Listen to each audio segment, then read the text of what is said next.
ඉස්සෙල්ලාම හායි කරපන් බලන්න. හායි ඒක එහෙම තමා කරන්නේ.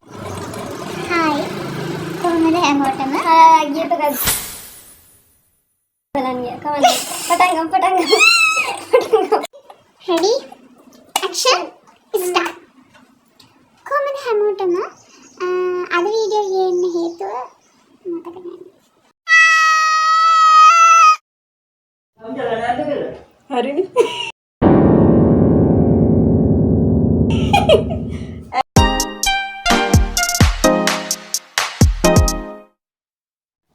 හායි කොහොමද හැමෝටම ගොඩක් කාලෙකට පස්සේ තමයි මම මේ බ්ලොග් එකක් අරගෙන ඉන්නේ. ඇත්තටම මම හිතන්නේ මාස 3කට පස්සේ මේ බ්ලොග් එක කරන්නේ. පහුගිය දවස් ටිකේ මට බ්ලොග් එකක් කරන්න තරම් වෙලාවක් තිබුණේ නැහැ. ඉතින් මම ටිකක් බිසි වුණා. ටිකක් නෙමෙයි ගොඩක් බිසි වුණා. අන්න ඒ නිසා ඒ දවස්වල මට බ්ලොග් එකක් දාන්න බැරි වුණා. ඉතින් අන්න ඒ දේවල් පහුගිය දවස් ටිකේ කොහොමද ගෙවුනේ කියලා ඔයාලත් එක්ක බෙදා ගන්න තමයි මම මේ බ්ලොග් එකක් නාවේ. ඉතින් මට ඒ දවස් ටිකේ වෙච්ච දේවල් ගොඩ subscribe to my channel තියනවා කියන්න කොතනින් පටන් ගන්නද කියලා අතන හිතා ගන්න බෑ.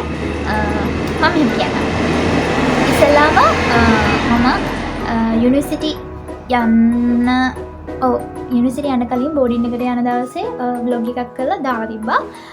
ඒක පල්ලෙහෙන් දාන්න බලපු නැති කට්ටිය ඒක ඕන බලන්න පුළුවන් ගිහිල්ලා. අන්න එදායින් පස්සේ කොහොමද මගේ යුනිවර්සිටි ලයිෆ් එක මේ තාක් වෙනකම් ගෙවුනේ කියලා තමයි කතා කරන්නේ. ඇත්තටම මම දැනට කොලෙජ් ගිහිල්ලා මාස 3යි. ඉතින් මේ මාස 3 ඇතුළතදී මට හම්බෙච්ච යාළුවෝ මොන වගේද, මට ලැබුණු අත්දැකීම් මොන වගේද, ඒ පරිසරය මොන වගේද කියලා බෙදා ගන්න තමයි මම මේ වීඩියෝ එක කරන්නේ. ඉතින් මම ඉස්සෙල්ලා මෙහෙම පටන් ගන්නවා. මගේ යුනිවර්සිටි ගියපු පළවෙනි දවස කොයි වගේද? මම මෙහෙම කියන්න. ඇත්තටම පළවෙනි දවසේ කවුරුනම් චුට්ටක් බයෙන් කුතුහලයෙන් තමයි යන්නේ. ඉතින් මමත් කියන්නේ එහෙම තමයි. චුට්ටක් බයෙන් කුතුහලයෙන් තමයි යන්නේ. මොකද මම යන්නේ නොදන්න පරිසරයකට, මට හම්බෙන්නේ නොදන්න මිනිස්සු. ඒකට චුට්ටක් බයෙන් කුතුහලයෙන් තමයි ගියේ. යුනිවර්සිටි ගිය පළවෙනි දවසේ ඉස්සෙල්ලාම දවසේ අපිට තියෙනවා පොඩි දේශනයක්. ඒකෙදී යුනිවර්සිටි ලයිෆ් එක මොන වගේද, යුනිවර්සිටි එක මොන වගේද, යුනිවර්සිටිගේ ඉතිහාසය කොයි වගේද, ඒ වගේ චූටි හැඳින්වීමක් මොකද අපි දන්නේ පිරිසක් නේ. අන්න ඒ වගේ හැඳින්වීමක් තමයි කරන්නේ. ඊට පස්සේ සාමාන්‍ය විදිහට ඒ දවසින් පස්සේ දෙවෙනිදා අපිට දෙවෙනිදා තුන්වෙනිදා වගේ නිමහඩු තිබ්බා. මොකද ඊට පස්සේ දවස් දෙකක් විතර යලා තමයි අපිට ලෙක්චර්ස් වලට යන්න රෙඩි වෙන්න ටයිම් එකක් දුන්නා. ඊට පස්සේ තමයි අපි ලෙක්චර්ස් වලට යන්න ගත්තේ. ඉතින් ලෙක්චර්ස් තියෙන සිංහලෙන් නැහැ. ඇත්තටම ලෙක්චර්ස් තියෙන්නේ ඉංග්‍රීසි වලින්. ඕනෙම යුනිවර්සිටි එකක ලෙක්චර්ස් තියෙන්නේ ඉංග්‍රීසි වලින්. ඒක ගොඩක් කට්ටිය දන්නවා ඇති. දන්නේ නැති කට්ටියට දැනගන්න මම කියන්නේ. ඒ නිසා ඔයා යුනිවර්සිටි යන්න බලාපොරොත්තු වෙන කෙනෙක් නම් අනිවාර්යෙන්ම ඔයාගේ ඉංග්‍රීසි ස්කිල් එක දැන් ඉඳලම ඩෙවලොප්මන්ට් කරගන්න.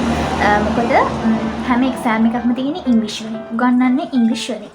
ඒ නිසා දැන් ඉඳලම ඉංග්‍රීසි හොඳට ප්‍රැක්ටිස් කරන්න. තව දෙයක් තමයි අපි යුනිවර්සිටි එකට ගිය ගමන්ම අපිට අර සාමාන්‍ය උගන්වන විදිහටම එක පාර ප්‍රෙෂර් එකක් දීලා උගන්වගෙන යන්නේ නැහැ. ඉස්සෙල්ලාම ෆවුන්ඩේෂන් අධීරය අපි තියලා අපිට චුට්ටක් බේසික් එක නොලෙජ් එක අපේ ඔළුවට දාලා පස්සේ තමයි අපිට ෆවුන්ඩේෂන් අධීරය උන්නාට පස්සේ ෆවුන්ඩේෂන් අධීරය අපිට තියෙන මාස 3යි තිබ්බේ. මාස 3 ඉවරනට පස්සේ තමයි අපිව සාමාන්‍ය ලෙවල් එකට අපිට ලෙක්චර්ස් කරන්න පටන් ගන්න. එතකොට අපිට ලෙක්චර්ස් කරනකොට ඉංග්‍රීසි වලින් කරන්න කියලා මම කියවනේ. ඒ කරනකොට අපිට තේරෙන්න සිංහලෙන් තේරුම් කරලා දෙනවා. ඒ නිසා වැඩි අවුලක් නැහැ. අපේ යුනිවර්සිටි එක නම් එහෙම කරා මම දන්නේ හැම යුනිවර්සිටි එකම එහෙම කරනවාද කියලා නම්. හැබැයි ඔයාලා කෝකටත් ඉංග්‍රීසි හොඳට ඉති දේවල් සමහරක් ලෙක්චර්ස්ලා අපින සමහරක් ලෙක්චර්ස්ලා අපි ප්‍රැක්ටිස් කරගෙන යන්න. දැන් ඉඳලම වැඩ කරනවා නම් මහන්සිලා වැඩ කරනවා නම් දැන් ඉඳලම ඉංග්‍රීසි එක්කනොත් වැඩ ගන්න. නැත්තම් ගොඩක් අමාරු වෙයි කෝස් එක කරගෙන යනකොට අල්ලගන්න. ඊළඟට තමයි යුනිවර්සිටි එකට යනකොට බෝඩින් ලයිෆ් එක මොන වගේද?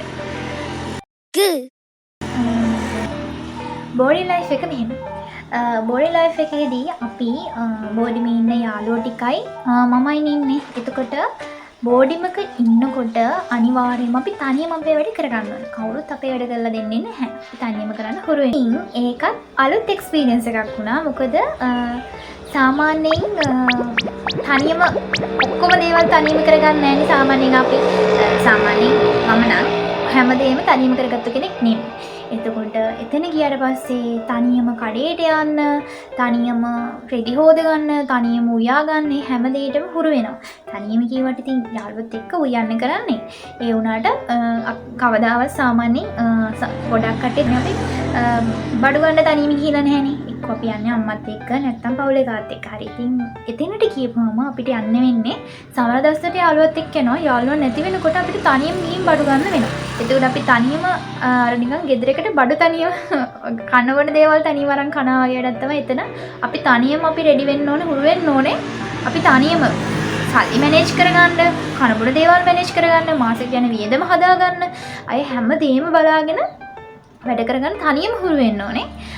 ඒක ඉතින් ඒකත් එක්තරා එක අත්දැකීමක්. බෝඩින් ලයිෆ් එක අපි තනියම ජීවිතය අපිට තනියම ගෙනියන්න හුරු වෙන්න ලැබෙන. අනිත් ප්‍රශ්නේ තමයි බෝඩින් වල ප්‍රශ්න ඇති වෙනවා. ඇත්තටම සමහරක් බෝඩින් වල ලොකුට ප්‍රශ්න ඇති වෙනවා. ඒ කියන්නේ බෝඩින් වල ප්‍රශ්න ඇති වෙන්නේ බෝඩිමට ඉන්න හම්බෙන යාළුවෝ පිරිස අනුව තමයි. අපේ බෝඩිමේ නම් එහෙම ප්‍රශ්න ඇති වෙලා නැහැ. චූටි හම්බ වෙනවා. සාමාන්‍ය දන්නවනේ කට්ටියට හැමතිස්සෙම ඉනාවල හොඳට ඉන්න බෑ. එතකොට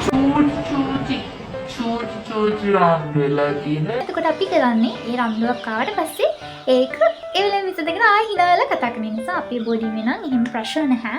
ඒ නිසා බෝඩිමකට යනවා නම් ඒ තෝරගන්න යාළුවෝ පිරිස ගැන සැලකිලිමත් වෙන්න ඕනේ. ඒ වගේම තමයි බෝඩිමක ඉන්න යාළුවොත් එක්ක ඉන්නකොට හැම එක්කෙනාගේම මතයට කරු කරන්න ඕනේ. ඒ කියන්නේ හැමෝටම කන් දෙන්න ඕනේ. කෙටියෙන්ම කිව්වොත්. තමන්ගේ මතයේ ඉඳලා නම් වැඩ කරන්න බෑ බෝඩිමක ඉඳලා නම්. හැමෝමත් එක්ක එකමුතුවේ වැඩ කරන්න ඕනේ. එතකොට ඉතින් ප්‍රශ්න නැහැ. No. බෝඩිමේ කනබොන දේවල් මැනේජ් කරගත්තේ අපි නම් අපි කරේ අපිට තේරෙන විදිහට අපි සාමාන්‍ය මන් දන්නේ මීට වඩා තේරෙන විදිහක් තියනවාද කියලා නම් තාත්තේ ඔය පූසර කෑ ගහන්න නැතුව ඉන්නකෝ වීඩියෝ එකට එනවා යව් ගන්නවා හරි අපේ යන විදිහ මැනේජ් කරගත්තා නම් මෙන්න මෙහෙමයි අපි කරේ ඉස්සල්ලාම කියන්නකෝ මේ මාසේ පටන් ගන්නවා. මේ මාසේ පටන් ගන්නකොට මම ඉස්සල්ලාම හාල් කිලෝ 10ක් මම ගේනවා. හරිද? අපි එළවලු නම් ගන්නේ කට්ටිය කතා වෙලා සල්ලි එකතු කරලා පස්සේ කඩි ටික තමයි අපි ගේන්නේ. හාල් ගත්තොත් එහෙම මම ඉස්සල්ලාම හාල් කිලෝ 10ක් ගේනවා. ඊට පස්සේ මම ගේනාපු හාල් කිලෝ 10 අපේ බොඩිමේ 5 දෙනෙක් ඉන්නවා. ඊට පස්සේ ඒක ඉුණාට පස්සේ මට ඊළඟට ඉන්න යාළුවා ඊට පස්සේ ආයෙ 10ක් ගේනවා. එයාගේ ගෙවුනට පස්සේ ඊළඟට ඉන්න යාළුවා ගෙන ඔන්න ඔහොම අපේ 5 හාල් කිලෝ 10 රවුමට යනවා. ගිහලා වෙලා ආයෙ වුණාට පස්සේ ආයෙත් මම්ම ගේනවා. දැනට අපි කරන්නේ එහෙම මොකද අපි තාම කියලා මාස 3යිනේ. අපි මීට වඩා හොඳ ක්‍රමයක් තියෙනවා නම් තව ඒ මැනේජ් කරන්න ගන්න. අපිට තේරෙන දෙයට අපි දැන් කරන්නේ. එතකොට එළවලු 3-5 ගොඩු ඒ දේවල් අපි මැනේජ් කරගන්න අපි සාමාන්‍යයෙන් සතියකට සැරයක් අපිට සාමාන්‍යයෙන් ඊගදට වගේ තමයි නිමල් තියෙන්නේ. ඊගදට වගේ සතියකට සැරයක් සමහර දවසට 500ක් සමහර දවසට 1000ක් පස් දිනාම දාලා බඩු ගේනවා. මොකද අපිට එළවලු ගොඩාක් කෙනෙල්ලා එළවලු තියාගන්න බැහැනේ. එළවලු නරක් වෙනවානේ. ඒ නිසා මොකද බොඩි වල ෆ්‍රිජ් නැහැනේ. ඒ නිසා අපි කරන්නේ එළවලු සාමාන්‍ය චුට්ටක් සතියක් වගේ කන්න පුළුවන් වෙන ප්‍රමාණයට එළවලු ගේනවා. නැත්නම් දවස් 5ක් වගේ කන්න පුළුවන් වෙන එළවලු ගේනවා. ඉතුරු ආනක තෙල් 3-5 ඒවා වගේ ටික අපි ගේනවා. අනික අපි ගෙදර ගියපුවම ගොඩක් නම් අපි කරන්නේ මාසෙකට සැරයක් ගෙදර යනවා. එතකොට ගියපුවම ගෙදරින් ගේන්න පුළුවන් දේවල් පොල් නම් මන ටික කට්ටිය කතා වෙලා අරගෙන එනවා. ඒ නිසා එතන ලොකු දෙයක් කරන්නේ නැහැ. එතන මිනිස් කරන්නේ වැඩ පොත ක්‍රමයක් ඔයගොල්ලෝ දන්නවනම් ඒ බොඩි මැස් එකේ කවුරු හරි ඒකම දන්නවනම් පාලින් කමෙන්ට් එකක් කරගෙන යන්න මට දැනගන්න. තව ප්‍රශ්නයක් තමයි රැක්ස් තියෙනවා.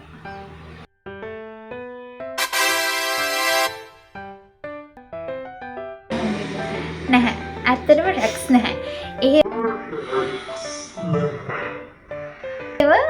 ඒව කියන්න දැන රැක්ස් නැහැ. ඔය ගොඩක් ළමයි බය වෙන දේ තමයි යුනිවර්සිටි යන්න බෑ රැක්ස් තියෙනවා මෙහෙම ප්‍රශ්න තියෙනවා හරි ඒක සාමාන්‍යයෙන් සිම්පලි දෙයක්. හරිද රැක්ස් කියලා දෙයක් තියෙනවා ඕනම යුනිවර්සිටි එකක තියෙනවා. හැබැයි දරුණු රැක්ස් කියලා දෙයක් නැහැ. මං ඒ යුනිවර්සිටි එකේ නම් දරුණු රැක්ස් නැහැ. අපිට තිබ්බේ සාමාන්‍යයෙන් අපි අඳින පළදෙන විදිය වෙනස් වුණා. චූටි චූටි වෙනස්කම් චුට්ටක් වුණා. එහෙම ප්‍රශ්නයක් නැහැ. ඒ නිසා රැක්ස් වලට බය නැ යුනිවර්සිටි යන්න නැතුව ඉන්න එපා. ඒක අපි හැම දෙයකටම මුණ දෙන්න පුරු වෙනවා. නැත්තම් අපිට බෑ සමාජයට මුණ දෙන්න පුරු වෙන්න. මොකද අපිට එන ප්‍රශ්නවලදී අපි ප්‍රෙෂර් වෙනවා නම් අපිට බෑ ඉස්සරහට අපි ජොබ් එකක් කරත් ඒ ප්‍රශ්න වලට මුහුණ දෙන්න. ඒ නිසා හැම ප්‍රශ්නයකටම මුහුණ දෙන්න පුරු වෙනවා. ඒ නිසා අපිට නම් එහෙම ලොකු රැක්ස් කියලා දෙයක් එහෙම නැහැ. සාමාන්‍ය විදියයි සාමාන්‍ය විදියට ඉන්නවා. කිසි ප්‍රශ්නයක් නැහැ. ඒ සාමාන්‍ය ලෙක්චර්ස් කට් වුණාම ගොඩක් ලෙක්චර්ස් කට් කරගත්තොත් එහෙම අපිට මෙඩිකල් දාන්න වෙනවා. ඒකට හේතුවක් විදිහට. එහෙම නැත්නම් එහෙම ප්‍රශ්නයක් නැහැ. හදිසි අවස්ථාවකදී ලෙක්චර්ස් එකක් කට් කරගන්න දැනුවත් කරලා ඉන්න පුළුවන්. ෆවුන්ඩේෂන් එකේදී එක්සෑම් එකක් තියෙනවද කියලා කිව්වොත් ඇත්තටම ෆවුන්ඩේෂන් එකේ වුණාට පස්සේ මාස 3 ගියාට පස්සේ එක්සෑම් එකක් තියෙනවා. ඒ කියන්නේ අපිට ලෙක්චර්ස් වලින් පේපර් එකක් දෙනවා. එකක් නෙමෙයි ඒ තියෙන ලෙක්චර්ස් වලින් පේපර්ස් දෙනවා. එතකොට ඒවා එන්නේ ඔක්කොම ඉංග්‍රීසි වලින් මම කියවනේ හැම එකක්ම ඉන්නේ ඉංග්‍රීසි වලින්. ඒ නිසා දැන් මේ ඉංග්‍රීසි හදාන යන්න. අනික තව දෙයක් තමයි ඔයා යුනිවර්සිටි කවදා හරි ගිහිල්ලා හරි යුනිවර්සිටි ඉන්නවා නම් අනිවාර්යෙන්ම ලෙක්චර්ස් වලට ගියාට පස්සේ ඒ දෙන ලෙක්චර්ස් එක අනිවාර්යෙන්ම එදා හවස හරි ඇවිල්ලා බලලා ආයෙ කියවලා හරි බලන්න. මට වෙච්ච මිස්ටේක් මේ කියන්නේ. අනිවාර්යෙන් බලන්න නැත්තම් එකපාර එක්සෑම් එකක් එද්දී හරි අමාරුයි. අර ඔක්කොම ටික හැම ලෙක්චර්ස් එකකම තියෙනවා එක දිගට බලන්න. ඒ නිසා ලෙක්චර්ස් වලට ගියාට පස්සේ ඒ ලෙක්චර්ස් නෝට් අනිවාර්යෙන්ම බලන්න. මුලින්දම බලාගෙන ගියොත් එහෙම ප්‍රශ්නයක් වෙන්නේ නැහැ. ඇත්තටම ලස්සන ලයිෆ් එකක් ඒකත්. අපි යාළුවොත් එක්කදී අඬනවා, hina වෙනවා, තරහ ගන්නවා, අපිට දුක හිතෙනවා. ඒ ෆීලිං එක මාරයි. එතන මාර නිදහස්. ලස්සන වාතාවරණයක්. මට මේ මාස 3ට ලැබිච්ච අත්දැකීම් මම මේ කියන්නේ. එතකොට හිතන්නකෝ සාමාන්‍යයෙන් අවුරුදු 3ම අවුරුදු 4ම ඉන්න කට්ටියට කොච්චර ලස්සන අත්දැකීමක් තියෙනවද කියලා. ඉතින් මට මේ මාස 3ට ලැබිච්ච අත්දැකීම් තමයි මම කියන්නේ. මට හම්බෙච්ච යාළුවෝ 5 දෙනා 5 ආකාරයි. කොහොමද හැම මිනිස්සයාම එක විදිහ නෑ. යාළුවෝ 5 දෙනා 5 ආකාරයි. ඉතින් ඇත්තටම මාර හොඳ යාළුවෝ මට හම්බුණා. ඔක්කොම 5 දෙනා වගේ හොඳයි. තව දෙයක් තමයි බෝඩින් එකට යනකොට මොන වගේ දේවල්ද ගෙනියන්න ඕනේ කියලා මම පල්ලෙහා වීඩියෝ එකක් දාලා තියෙනවා. ඒ වීඩියෝ එක අනිවාර්යෙන් බලන්න. අනිවාර්යෙන්ම ලැප් එකක් ඕනේ. නැහැ. ඇත්තටම අනිවාර්යෙන්ම ලැප් එකක් ඕනේ නැහැ. මොකද මමත් ලැප් එකක් අරන් ගියේ නැහැ. මටත් තියෙන ඩෙස්ක්ටොප් එකක්. ඒ නිසා මම ලැප් එකක් අරන් ගියේ නැහැ මුල් ඉස්සෙල්ලාම යනකොට. මොකද අපිට දෙන assignment report ඒ දෙන ප්‍රසන්ටේෂන් ඒවා අපිට ෆෝන් එකකින් කරන්න පුළුවන්. ෆෝන් එකකින් කරන්න ඕනි තරම් ඇප් තියෙනවා. දන්නේ නැති කවුරු හරි ඉන්නවා නම් මගෙන් අහන්න. මම කියලා දෙන්නම් මොනවද ඒ තියෙන ඇප් කියලා. මම කොහොමද වැඩ කරේ කියලා මම ඔයාලට කියන්නම්. ඒතකොට මම මගේ assignment හැදුවේ, ප්‍රසන්ටේෂන් හැදුවේ, report හැදුවේ ෆෝන් එකකින්. ඒ නිසා ෆෝන් එකෙන් ලස්සනට කරගන්න පුළුවන්. ඊට වඩා නීට් ඉතින් ලැප් එකක් තියෙනවා නම් හොඳයි. ලැප් එකක් තියෙන කෙනෙක්ට මම කියන්නේ වැඩි කියලා. ඒ කෙනාට හොඳයි. ලැප් එකක් තියෙනවා නම් ඇත්තටම හොඳයි. ඒකෙන් නීට් එකට වැඩ කරගන්න පුළුවන්. මම කියන්නේ ලැප් එකක් නැති කෙනෙක්ට worry වෙන්න ඕනේ නැහැ ලැප් එකක් නැහැ කියලා. අනිවාර්යෙන්ම යුනිවර්සිටි යන්න කලින් ලැප් ගන්න ඕනේ කියලා ප්‍රෙෂර් කාලේ පටන් ගන්නවා. ඉතින් ගියාට පස්සේ මට ලොග්ස් දාන්න පුළුවන්. ඉස්සරහට මම ලස්සන ලොග්ස් අරන් ඉන්න බලාපොරොත්තු වෙනවා. ඉතින් මාත් එක්ක හැමදාමත් ඉන්න කියලා මම අරගෙන ආදරෙන් ඉල්ලනවා.